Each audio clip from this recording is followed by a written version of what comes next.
María José Vargas al ICE no le interesa, le interesará bajar el precio de la luz.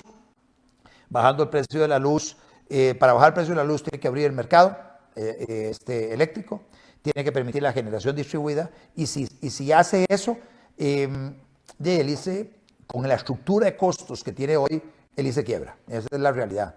El ICE tiene que cambiar el modelo, el ICE tiene que concentrarse más en el mantenimiento y extensión de esa autopista, que son las líneas de transmisión, en la otra parte que tienen que ver con la distribución, y ahí puede hacer convenios con una gran cantidad de entidades para que lo hagan, y el ICE sí ser el gran administrador de las líneas de transmisión y cobrar un peaje por eso. Básicamente, generación, deje que los particulares lo hagan.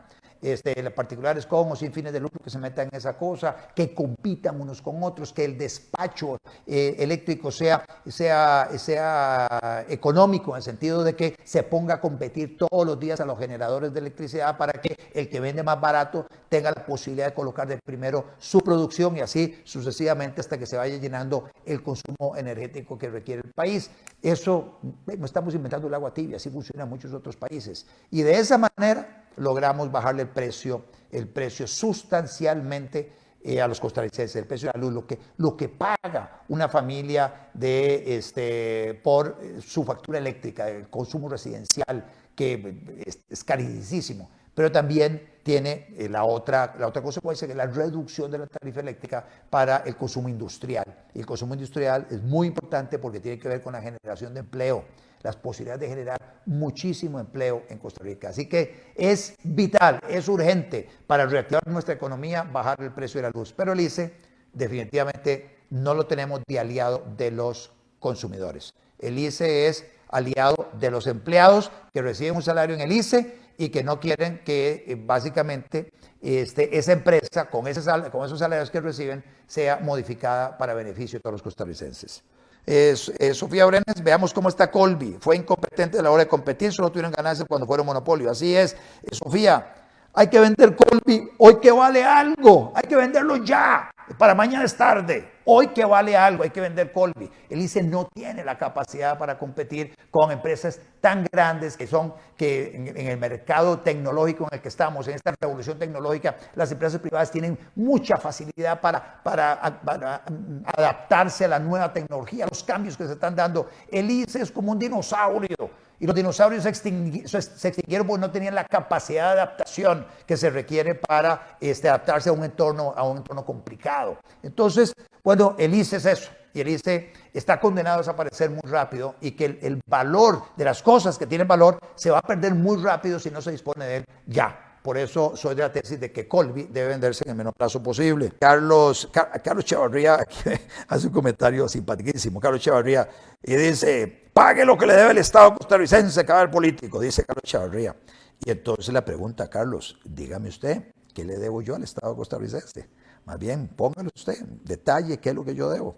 Y deje de repetir mentiras que andan ahí difundiendo en las redes sociales las personas que le temen a las ideas de la libertad, que le temen a Unión Liberal y que definitivamente yo los incomodo bastante y los voy a seguir incomodando. Y espérense que llegue la Asamblea Legislativa, porque esos privilegios que muchos de ustedes tienen, miren, voy tras ellos. Vamos a hacer de verdad una reforma del Estado, y yo sé que yo me enfrento a mucha gente que se le para, que no duerme pensando que yo eventualmente pueda llegar a la Asamblea Legislativa con un grupo muy grande de diputados, porque vamos a entrarle con muchísima fuerza a eliminar, a reducir el tamaño del Estado. Significa hay que recortar personal, pero también a entrarle a muchos de estos privilegios que durante muchísimo tiempo muchas personas han ido acaparando para sí. Tenemos que ponerle límite al Estado, tenemos que devolverle la libertad a las personas. Este sistema no tiene arreglo, el sistema es corrupto intrínsecamente, porque es un sistema que apunta a que el Estado haga todo, y nosotros lo que tenemos que hacer es que el Estado saque sus manos de todo. Entonces las cosas se van a limpiar. Yo proponía una especie de examen rápido al mundo, y ciertamente en los países donde hay más libertad política y más libertad económica, no solo hay más prosperidad, no solo hay más riqueza, sino que también hay menos corrupción. Y este es un tema muy importante. ¿Y por qué hay menos corrupción? No es casualidad. Cuando hay mayor libertad, ciertamente la sociedad tiene sus caminos más libres, ciertamente hay mayor control del poder, mayor división del poder, y entonces es más difícil que exista la corrupción.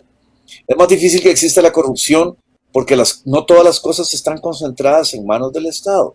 Es más difícil que exista la corrupción porque al tener más libertad la sociedad, no le están cobrando peajes, ni le están cobrando permisos, ni le están cobrando autorizaciones, ni hay funcionarios que se sienten los zares de todas las cosas. Y además, como hay más libertad política y más libertad económica, en realidad hay más control sobre el Estado y las cosas que hace.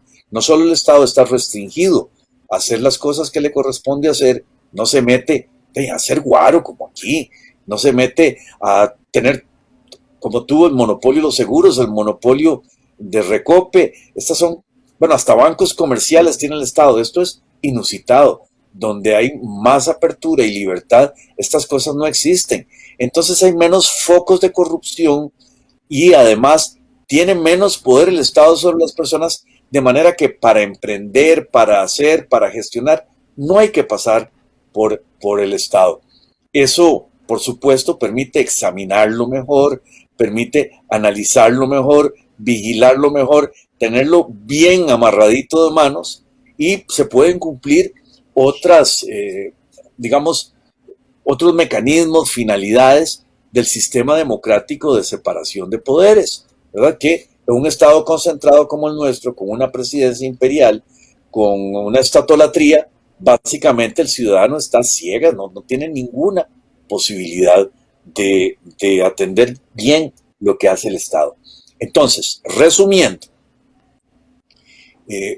una de las soluciones básicas al tema de la corrupción es racionalizar el Estado, o sea, ponerle medida, ponerle control presupuestario, restringirlo a las tareas que sí tiene que hacer, ¿verdad? Pues que si se pone a hacer de todo, es incontrolable.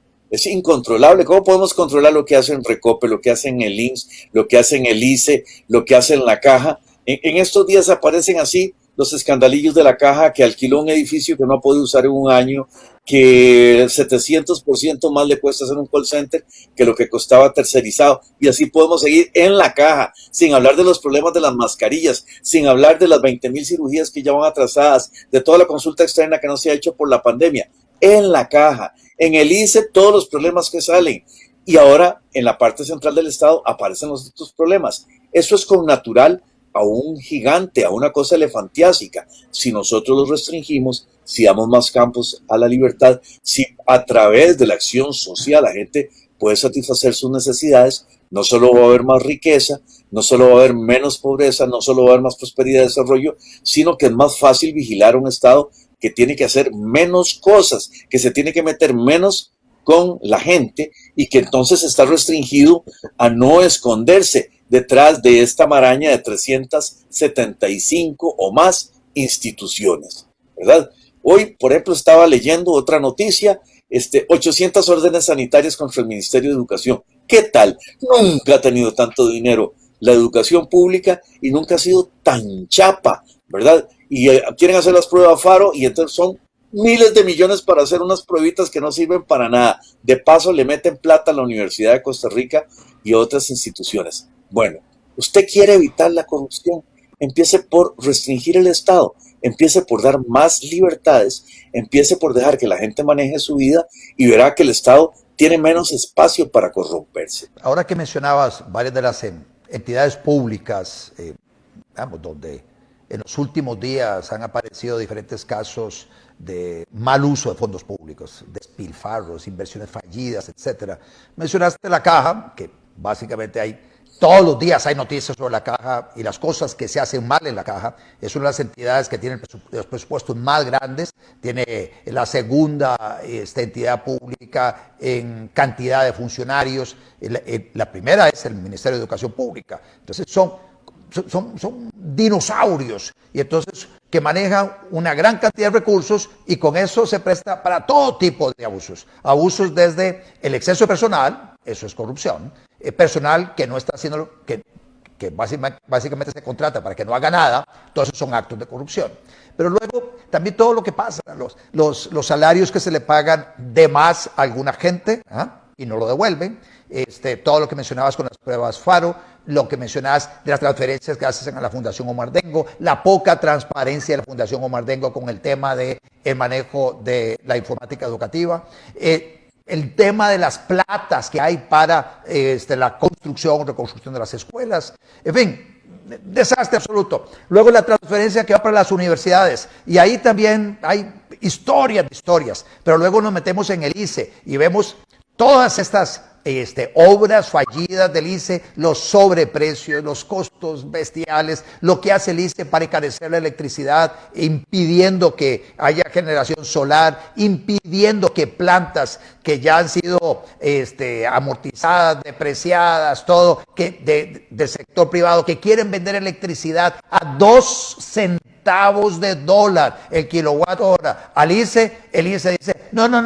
y vamos a comprarlos a Centroamérica pagando 5 veces más lo que podrían pagar comprándosela aquí a un particular. Y nuevamente es el tema ideológico, aquí a lo interno, pero no tienen ningún problema en comprarle a generadores privados fuera del país pagando 5 veces más. Bueno, ¿a quién le están pagando? ¿Cómo se gestionan esos contratos? ¿Habrá comisiones de por medio para no comprar aquí y comprar allá? Bueno, quedan un montón de dudas. Pero también nos metemos en la Compañía Nacional de Fuerza y Luz, en el Infocop, nos metemos en IFAM, nos metemos en las municipalidades, en el CNP, FANAL, Recope, los bancos que mencionabas. En fin, no hay una sola entidad pública que se maneje bien.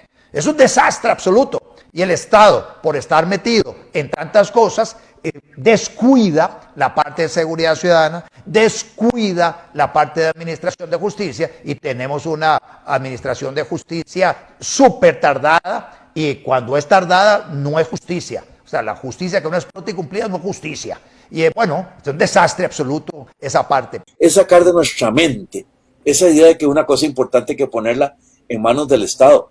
Seringa, si hay algo importante, dejémonos nosotros. No se lo vamos a entregar a una persona que ni es más que nosotros, ni es mejor que nosotros, y está demostrado que no tiene una ética mejor que la nuestra. Este sistema así no funciona, no podemos seguir poniendo las cosas importantes en manos del Estado. Yo creo, y estoy convencido que en la caja hay que hacer una reducción del tamaño de la planilla.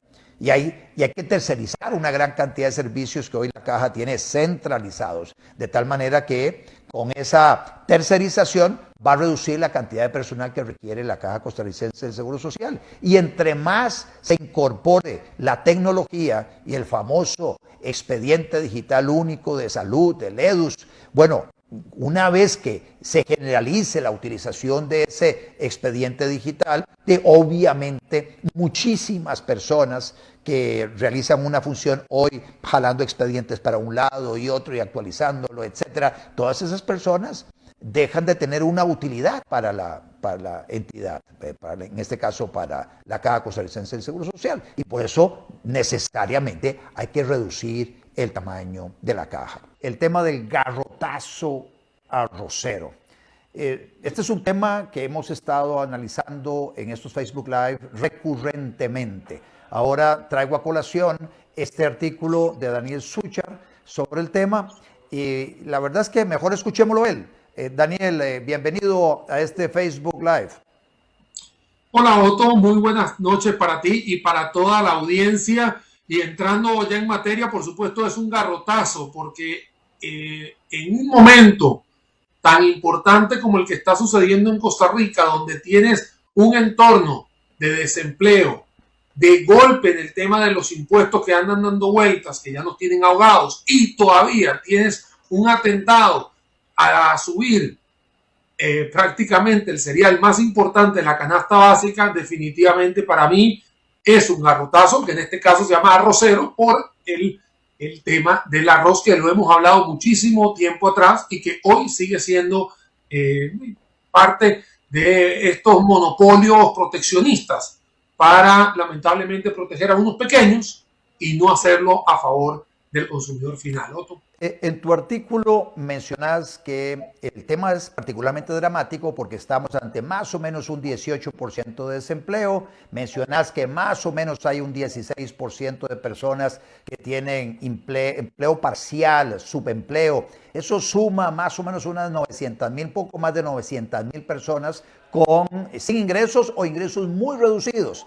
Y bueno, el arroz es parte de la idiosincrasia costarricense, parte de la cultura costarricense, y entonces el arroz lo consume principalmente los sectores de menores ingresos. Y el MEIC, Ministerio de Economía, Industria y Comercio, que en teoría debería defender a los consumidores, a los 5 millones de consumidores, y donde hay dentro de esos 5 millones de consumidores 1,5 millones de consumidores pobres, vemos que el MEIC, en lugar de prestarle atención a los consumidores, pone oídos muy atentos a las presiones de los productores e industriales del arroz, que son un puñado muy pequeñito de personas que se dedican a esa actividad. A ver si puedes compartir un poco con nosotros tu visión en relación con ese tema que perjudica tanto a los sectores populares del país.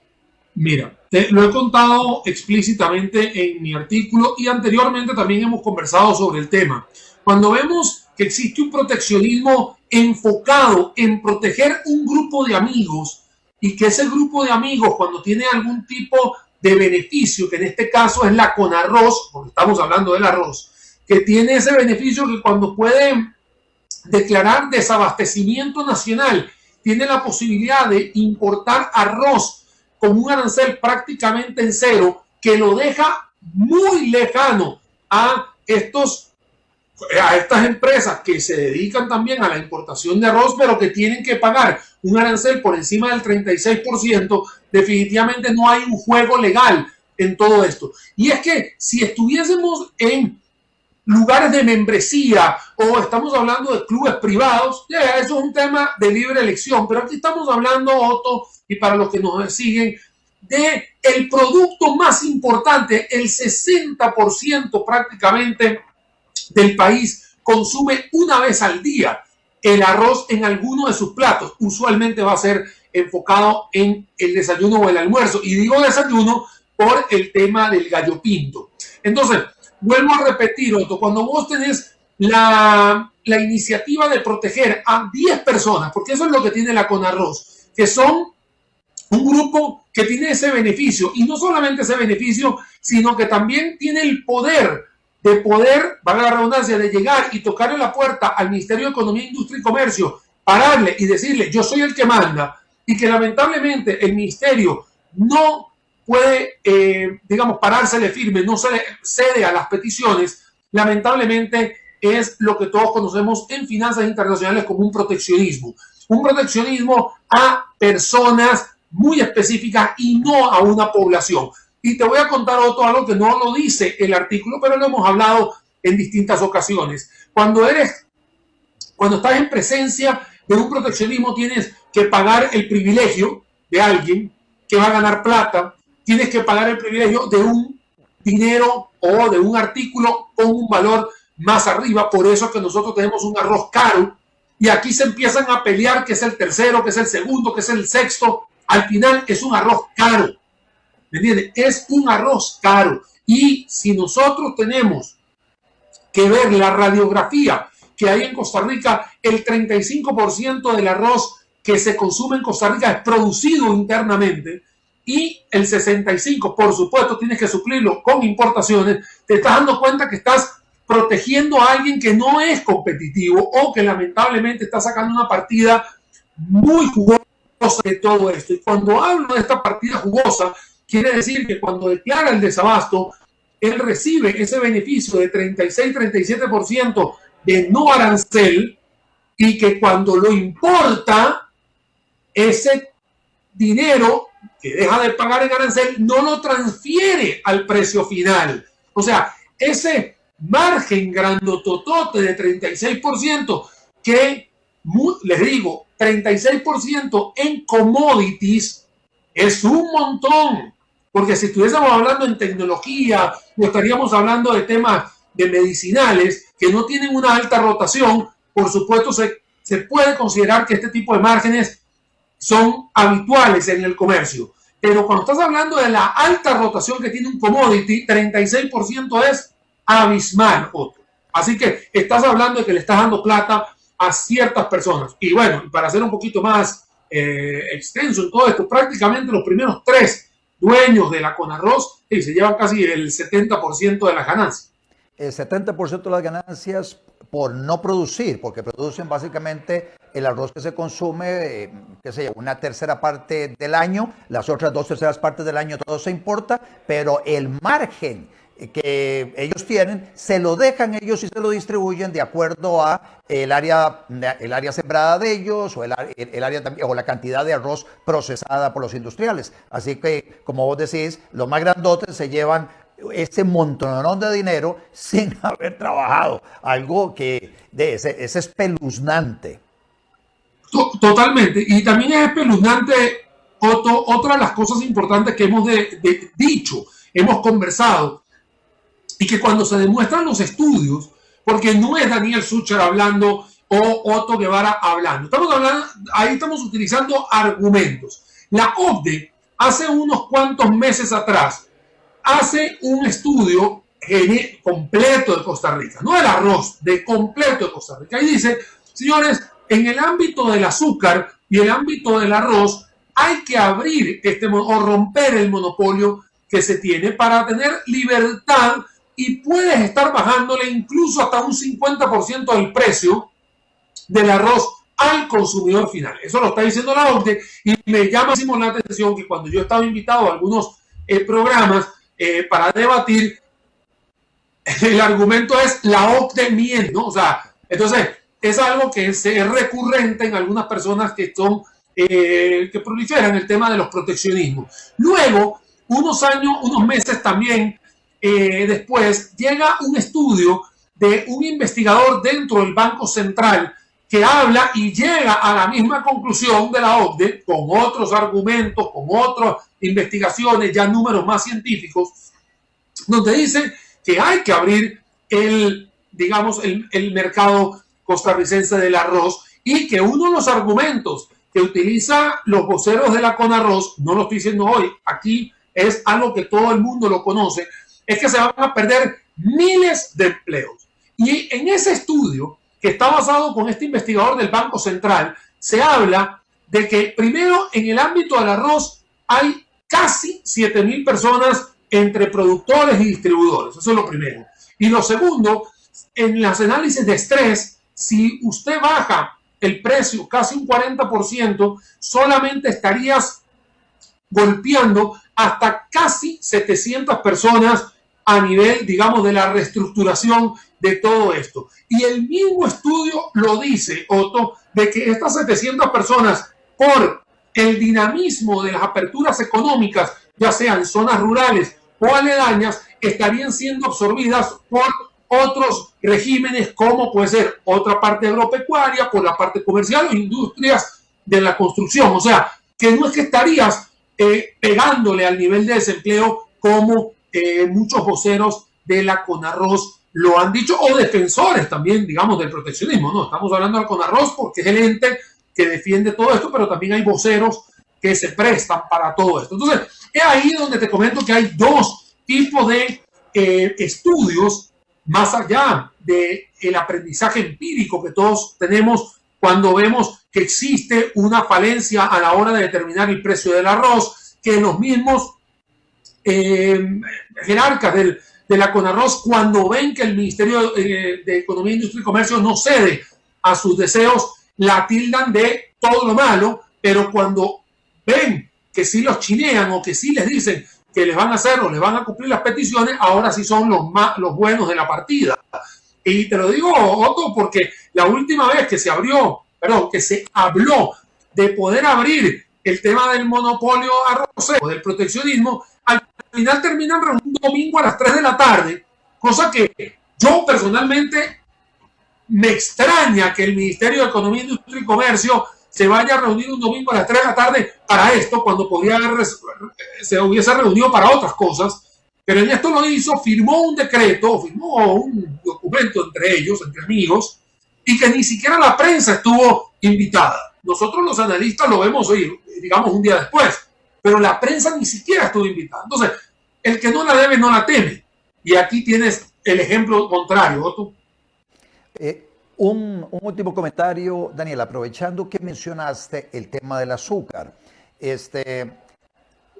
Hace poco también el gobierno subió el precio del azúcar importado, que dicho sea de paso, también esa actividad económica tiene desde hace mucho tiempo un nivel de protección muy alto, que hace que el azúcar que se consume en Costa Rica sea muy cara. El azúcar para uso industrial, especialmente en industria alimentaria, y el azúcar que consumimos cada uno de nosotros en nuestros hogares. Entonces, con un azúcar muy cara, vino una presión también de un grupo relativamente pequeño de productores de caña de azúcar a presionar para que se elevara el arancel, los impuestos de importación, porque sentían que, o básicamente alegaban, que azúcar proveniente de Brasil estaba ampliando su participación en el mercado nacional, los estaba estrujando y que los estaba afectando, y que por lo tanto ellos buscaban una especie de arancel de protección. Bueno, esto ha generado una reacción de Brasil y quisiera que nos dieras un breve comentario sobre la situación del azúcar también. Acá, Otto, te voy a sumar también del azúcar y del aguacate, ¿no? Porque también es otro tema, ¿no? O sea, el tema del azúcar es Brasil, el aguacate es México, y estos no están jugando casita. Estos mismos te están diciendo, te voy a demandar y me vas a tener que pagar. Ahora estamos hablando prácticamente de una factura de 4.000 millones de dólares, que se está hablando de lo que va a estar pidiendo Brasil. Estos son números que están a la postre de todo, no es que Daniel los está revelando, no, esto está aquí, 4.000 millones de dólares es un número que no se lo salta cualquiera. Y obviamente eso también podría traer efectos no solamente en las exportaciones costarricenses, las importaciones también, pero es la imagen que tiene Costa Rica a nivel internacional, donde va a haber gente que diga, mira, la verdad que no me gusta, no me interesa, no me llama la atención empezar a jugar con Costa Rica porque me pueden poner una traba a mis productos, y la verdad que en este mundo tan globalizado en el cual los países lo que están buscando son apertura, lo que están haciendo son trazando puentes para poder tener mayores facturaciones entre los países. Mira la cantidad de tratados de libre comercio, mira los bloques comerciales que se están armando una gran cantidad de tratados bilaterales. ¿Para qué? Para mejorar. O sea, todo tiene que ver para mejorar el indicador de facturación, de Producto Interno Bruto de ambos países. Y también cuando hablas de eso, y nos vamos un poquito más adentro, es para mejorarle también la calidad de vida de las personas. En finanzas internacionales, una materia que yo imparto en las universidades, hay un segmento que se llama el proteccionismo de las industrias nacientes. Y eso solamente se da cuando la industria tiene toda la posibilidad de competir, tanto interna como afuera. Vean cómo te estoy hablando, de competir. No es que me vas a bloquear a todo el mundo, entonces, claro, yo soy solito en el ring, entonces, claro, nadie me va a ganar. Esa no es la razón de una industria naciente. La industria naciente es agarrar, y me parece, esa es mi opinión, que si queremos hacer competitivo, vamos a ver qué es lo que le está pasando al arrocero, al que está en el rural, que sabe que tiene que pagar unas cargas sociales altísimas, que no tiene acceso al crédito, o que por supuesto no tiene ningún tipo de beneficencia a la hora de impuestos sobre la renta. Entonces, no es hacer proteccionismo, es agarrar y qué le pasa a la estructura de costos, qué le pasa a la estructura de gastos, para que yo como país le pueda dar y le brinde todas las posibilidades que se puedan dar para que ellos sean competitivos. Y que si me voy, por ejemplo, en el tema de los taxis con las plataformas digitales, que si me voy con los bancos, que si me voy con los seguros, que si me voy también con las telecomunicaciones, acá te has dado cuenta que cuando se rompen los monopolios, se crean más empleos, es lo más importante hoy en día, se crean más empleos, se crea competitividad, se crea inversión, porque todas estas personas que van a lograr entrar al mercado del arroz, que es lo que estamos hablando hoy, van a llegar a ser competitivos. O sea, no van a llegar a ver cómo se juega esto, porque nadie entra. Posiblemente un pyme no va a entrar en el ámbito del arroz, porque obviamente conllevan más cosas. ¿ok? A diferencia de un servicio, de una consultoría. Pero el que vaya a entrar como entraron en las telecomunicaciones, como entraron en los seguros, y por supuesto hace unos cuantos años atrás, 25 ya, en la parte de los bancos. Se han dinamizado todas estas industrias y generan empleo, generan facturación, generan una gran cantidad de sinergias, dándole beneficios al consumidor. Hoy, nosotros sabemos, Otto, que si la internet no me sirve, llamo a otro proveedor y se pelean. Bueno, esa pelea termina siendo ¿quién? El beneficiado, el consumidor, que elige con esa estructura de competencia. Pero en el arroz, lamentablemente, el proteccionismo te deja un nivel de un precio muy alto, un arancel todavía más alto, y entonces nadie está siendo protegido. Y nadie significa nosotros como consumidores. Y, por supuesto, lo dijiste tú en tu intervención al principio, el más vulnerable es el que más le pesa en su distribución del bolsillo la compra del arroz. Y definitivamente son las personas de menor poder adquisitivo las que les pesa casi un 2-3% solo en compra de arroz. Entonces, es ahí donde, si uno quiere proteger a alguien, lo que tiene que proteger es el bolsillo del costarricense. Muchísimas gracias, Daniel, por tu participación en este Facebook Live, tan amable, o siempre atendiendo nuestro llamado. Un saludo. No, el cordial saludo para ti, Otto. Muchísimas gracias por este espacio y por supuesto a la gente, como se dice, se le deja picando para que lo escuche, lo analice y pueda ver todo el panorama completo. Pero hay, como dice el artículo, hay un tema macroeconómico que no nos lo podemos saltar y no puedes agarrar de la noche a la mañana a subir 10% el cereal más preciado que hay en Costa Rica. Así que muchísimas gracias, buenas noches a ti, a todo el grupo y a todos los seguidores. Sí, muchas gracias, Daniel. El sistema de pensiones del IBM tiene plata hasta el 2037, básicamente para los siguientes 16 años. Dentro de 16 años no va a haber una peseta en ese fondo de pensiones. A ver, ¿qué significa eso? Usted tal vez que me está viendo en estos momentos que tiene 30 años y está asalariado. Cuando usted escucha que el fondo de pensiones para el cual usted está cotizando se queda sin plata en el 2000, en 16 años, o sea, usted tiene 30 años, o sea, cuando usted tenga 46 años, ese fondo de pensiones ya no va a tener plata. ¿De dónde va a recibir usted su pensión? Eso, aquí en la China, debe ser estafa. O sea, me están obligando a cotizar a una pensión que no voy a recibir. Eso es una estafa.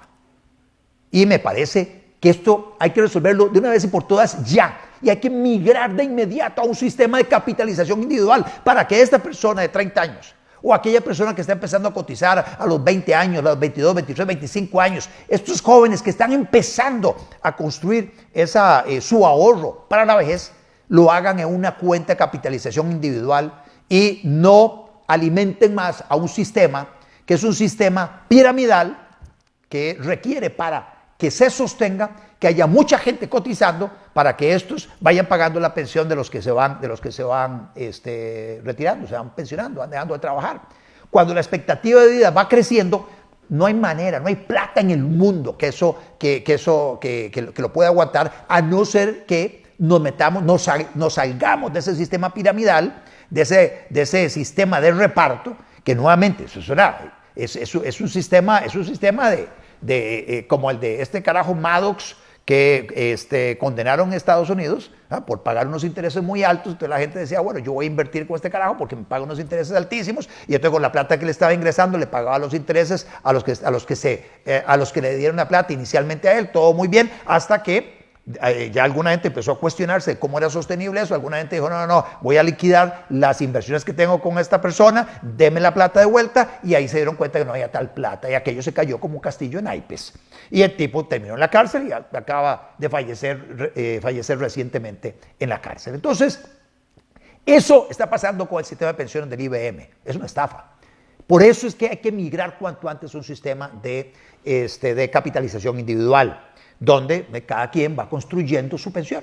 y decide cuándo pensionarse. Puede establecerse un límite, una edad mínima, pero ahí la persona decide si sigue cotizando y cotizando, y luego cuando cuando pretende ya pensionarse, agarra todo su ahorro y compra una renta vitalicia, si quisiera, con una de las aseguradoras. Así funciona en muchísimos países, no estamos inventando el agua tibia. Y si por alguna razón fallece, ese dinero no se pierde.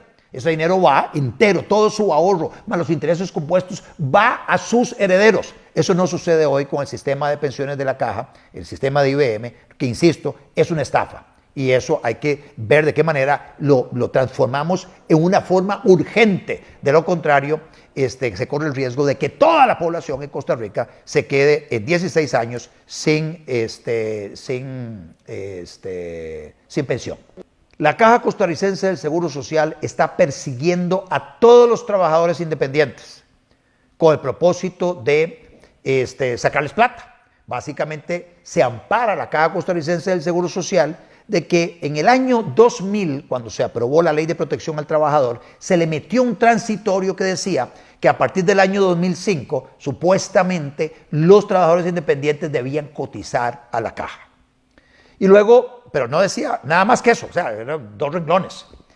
No dijo nada de la metodología, no dijo nada de la base mínima contributiva, no dijo de cómo se iba a calcular el monto que tenían que pagar cada quien, nada de eso.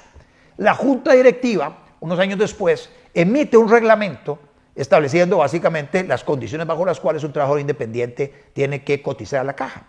Y lo pone a cotizar más que un trabajador asalariado, ¿verdad? Mucho más.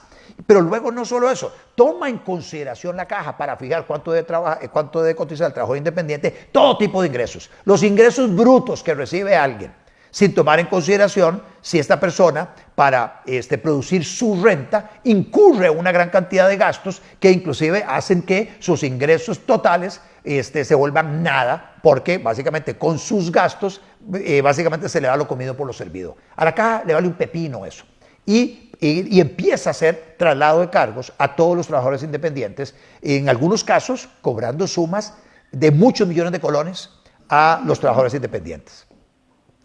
Esto tiene que terminar. El candidato del Partido de Liberación Nacional acaba de conformar un comité, y lo acaban de anunciar, para ver de qué manera identifican trabas que le están haciendo la vida de cuadritos a la gente. Entonces, y digo que me causa hilaridad porque el Partido de Liberación Nacional es básicamente corresponsable o responsable directo de la mayoría de esas regulaciones que nos hacen la vida de cuadritos. Ellos son los creadores de todos los monopolios, allá en los 80s, son los creadores de las empresas públicas que básicamente acorralan al sector privado y nos brindan tan pésimos servicios. Ellos, el Partido de Liberación Nacional, son los que impulsaron con el apoyo de la Unidad Social Cristiana en su momento, en los 80s, todos los regímenes de pensiones con cargo del presupuesto, son los que aprobaron todas las convenciones colectivas, entregándole a funcionarios públicos y a dirigentes sindicales recursos públicos como si fueran bienes de difunto. Son los que crearon el impuesto a las personas jurídicas, inclusive en el cuatrienio pasado, que se aprobó una ley para nuevamente meterle el impuesto a las personas jurídicas, después de que la Sala Constitucional había declarado inconstitucional la forma en que se calculaba ese impuesto. Pues en el cuatrienio pasado me tocó a mí dar una lucha durante casi 2 años para tratar de impedir de que ese proyecto lo sacaran adelante. Y fue el Partido de Liberación Nacional, con el Partido Unidad, con el Partido Frente Amplio y con el Partido PAC los que se pusieron de acuerdo para aprobar un procedimiento extraordinario y pasarme por encima a mí. Con la oposición que yo estaba haciendo al impuesto a las personas jurídicas. Gracias a ese impuesto a las personas jurídicas, muchísima gente que no pagaba el impuesto se quedó sin sociedad, o sociedades que tienen bienes y ahora tienen que enfrentar un proceso complicado de una especie de disolución de la sociedad para sacarle los bienes que tiene, pagando honorarios de notarios y honorarios de abogados y gastos registrales, incurriendo en un montón de gastos por la juponada del Partido de Liberación Nacional de insistir en un impuesto a las personas jurídicas. Y lo mismo puedo decir del registro de accionistas. Ahí estoy viendo al candidato del Partido de Liberación Nacional hablando de que hay que revisarlo, el registro de accionistas. Pero por supuesto es una locura. Y ya desde Eso se tramitó también en el cuatrienio pasado. Me tocó durante 2 años tenerlo detenido hasta que nuevamente se pusieron de acuerdo todos los otros partidos para pasarme por encima con un procedimiento extraordinario, poniendo 38 votos para aprobar el procedimiento extraordinario, poner plazos de votación y así salirse con la suya. Y en aquella época yo le advertía, mire, es que si ustedes le dan esa competencia al Poder Ejecutivo, ellos van a abusar de eso. No, que mire que va a estar en el Banco Central y no sé qué cosas. Bueno, ya el Ministerio de Hacienda está haciendo expediciones de pesca en el registro de accionistas, pero además complicando a la gente, todos los años tiene que decir quiénes son los socios, etcétera. Pero ¿qué le importa al Estado quiénes son los socios de una sociedad? O sea, ¿qué es esas ganas de samuelear? ¿Quién tiene un porcentaje en una sociedad por aquí o por allá? Todo es con tal de ver de qué manera le meten un ñangazo, decíamos, de carajillo, un zarpazo a la plata que cada quien se ha ganado en su vida. Entonces, ese es el Partido de Liberación Nacional, el partido que nos ha atosigado de trámites y hoy están diciendo, ay, vamos a revisar qué es lo que hay ahí para ver qué desregulamos. Bueno, son los que han insistido, igual que la gente de la Unidad Social Cristiana, igual el Partido Acción Ciudadana y el Partido Frente Amplio, en que para cualquier trámite en Costa Rica hay que estar al día con la Caja Costarricense de Seguro Social. Si usted va a hacer un trámite en la municipalidad, tráigame la certificación de que está al día con la Caja. Si usted va a hacer, no sé, va a inscribir no sé, brindar el servicio de transporte de estudiantes en el Consejo de Transporte Público, tráigame la certificación de que está al día con la Caja. En fin, hay que presentar la certificación de que está al día con la Caja para prácticamente cualquier actividad. ¿Y qué tiene que ver una cosa con la otra? Entonces, por proteger, básicamente, el tema de que la gente no le deba a la Caja, están afectando la actividad económica de las personas, por todo lado. Entonces, vean ustedes, ¿quiénes son los que han hecho eso? Bueno, el Partido de Liberación Nacional, el Partido de Unidad, el Partido, igual todos los otros partidos, el Partido de Acción Ciudadana, ni se diga, esa es su vocación, y el Partido Frente Amplio también. Así que entonces, por eso les decía, me causa hilaridad que este partido esté diciendo, bueno, vamos a revisar qué es lo que está afectando a la gente. Bueno, ojalá que eso sea el inicio de un cambio de actitud. Tiene que pasar, así como el borracho que para salir de la adicción tiene que reconocer que es adicto. Lo primero que tiene que hacer el Partido de Liberación Nacional es un mea culpa. Es básicamente pedirle perdón a Costa Rica. Perdón por la gran cantidad de regulaciones y trabas. Perdón a todos los empresarios que hoy se la ven a cuadritos, o sea, realmente sufren mucho para poder emprender, a todas aquellas personas que están en la informalidad y que están en la informalidad porque no les queda de otra, porque las regulaciones absurdas que ha impulsado el Partido de Liberación Nacional junto con los otros partidos a lo largo de tantos años, bueno, están haciendo la vida imposible a la gente. Yo esperaría que lo primero que haga el PLN es pedir disculpas a todos los costarricenses que están siendo afectados por estas regulaciones que nos están asfixiando a todos. Y ya luego tal vez les crea de su verdadera vocación en esa dirección. Bueno, yo espero desde la Asamblea Legislativa ser ese turbo para aprobar esas reformas y espero que no se queden ellos en pura pose. Y espero que los diputados que elija el Partido de Liberación Nacional se sumen a lo que nosotros vayamos a hacer en materia de eliminación de trabas. Yo espero que se sumen en materia de eliminación de trabas. Ahora hablando de trabajadores independientes. Bueno, los que sacaron adelante el proyecto de trabajador independiente, de la Ley de Protección al Trabajador, es el Partido de Liberación Nacional y el Partido de Unidad Social Cristiana, que se sumaron para aprobar este proyecto, que nos obliga a cotizar a una pensión adicional a la del IBM, y por otro lado están obligando a los trabajadores independientes a cotizar a la Caja. Antes no estaban obligados. Entonces es el Partido de Liberación Nacional el que básicamente le está afectando está afectando hoy y ha afectado a lo largo de las últimas décadas a todos los emprendedores en el país. Así que yo veo a algunos diputados del Partido de Liberación Nacional muy contentos porque ya se acerca la condonación de las deudas de los trabajadores independientes. Bueno, ojalá que eso los lleve incluso a reformar la Ley de Protección al Trabajador que ellos tan alegremente impulsaron para joder a los trabajadores independientes. Bueno, y para obligarlos también a todos los trabajadores a cotizar a una nueva pensión, a sabiendas que la pensión del IBM es una estafa. Bueno, cuando no querían, ellos cuando lo que debieron haber hecho es es transformar el IBM en una cuenta de capitalización individual. Eso es lo que se debió haber hecho en aquel momento. No se hizo, imagínense, eso fue en el 2000, ya han pasado 21 años desde entonces.